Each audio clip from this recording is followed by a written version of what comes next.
In this video, we're going to show you how to add or remove programs or apps from the Start menu in Windows 11. To add or pin apps for easy access, press the Windows key on the keyboard to open the Start menu on Windows 11.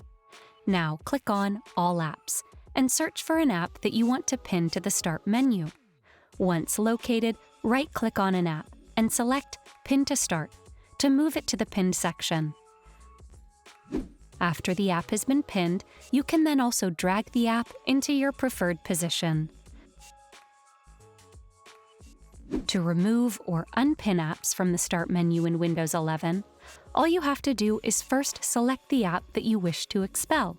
Then right-click on it and choose Unpin from Start from the context menu. That's it! Your selected apps will then disappear from the world of Start menu pinned apps. Lastly, a newer option that arrived in Windows 11 Update is the ability to drag icons on top of each other to create folders as you would on an iPhone or an Android device. Folders make it easy for managing the apps and keeping the pinned area clean and organized. This video serves as your ultimate guide to adding, pinning, or removing apps from the Start menu on Windows 11.